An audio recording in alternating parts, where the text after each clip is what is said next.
Hello, welcome to Generation Next. It's a platform where we focus on issues that are concerning young people in particular and the society at large. Generation Next, our focus is to help inspire, motivate, and direct young people's participation towards responsibilities in the developing society. It is our belief that by sharing our stories and the stories of our amazing speakers, you are inspired. Now, today, I'd like to discuss with you few things in decision making. When you're making any decision that will have an impact on your life, it requires you to do certain level of critical thinking. And I want to take you through the process of how you do critical thinking and so you understand what critical thinking is. First, to be able to analyze information before decision making or inferring interpretation critically, you first need to identify what we call critical thinking skills. On this video, I will be trying to articulate the fundamentals of critical thinking and inculcate the skills needed for these thinking styles. However, before we go depth, let's explore the basics and ask ourselves what critical thinking is. Ordinarily, the term would mean good thinking or right thinking. However, critical thinking refers more to the process of thinking than the product of thinking. The words critical and criteria come from the same root word meaning judgment. So, we can say that critical thinking is more about perceiving, constructing meaning, and building arguments.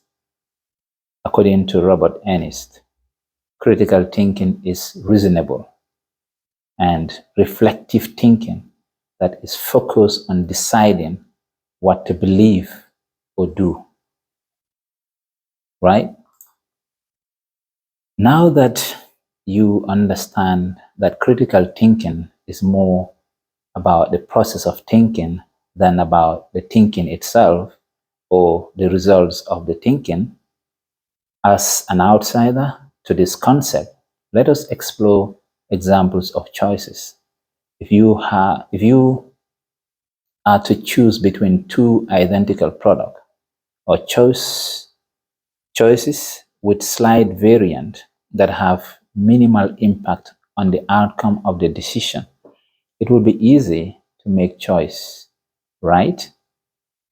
However, the needs for critical thinking is more crucial in situations that are complex, multi-dimensional, and have huge consequential impact.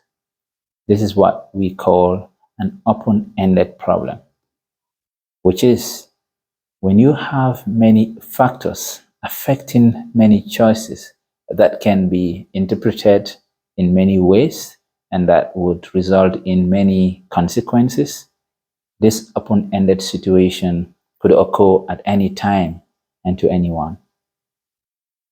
Critical thinking is an intellectual discipline process that results in a guide to belief and action. Since critical thinking is a process to interpret and make judgments, we need to explore not only what critical thinking is, but also what it is not. Having gone through the process of critical thinking, it's time to explore the other things that are not called critical thinking. The biggest problem almost everyone faces is overstretching critical thinking and not being able to understand the problem of ecocentric thinking. Ecocentric thinking is the inability of a person to think in the shoes of other person. In other words, ecocentric thinking refers to not being able to understand the viewpoints of others. Being emotional in thinking also does not constitute critical thinking. The problems of ecocentric thinking leads to self-serving perspectives and evaluations, which leads to false sense of objectivity. This is the reason why many effective leaders think they are making logical arguments. However, since they cannot take others' perspective, their arguments are less appealing to the team members. It is flawed thinking when we think we have made the best choice and offered the best arguments, while the truth is something else. So take note whenever you're making decisions as it impact your life. Use critical thinking to make the decisions.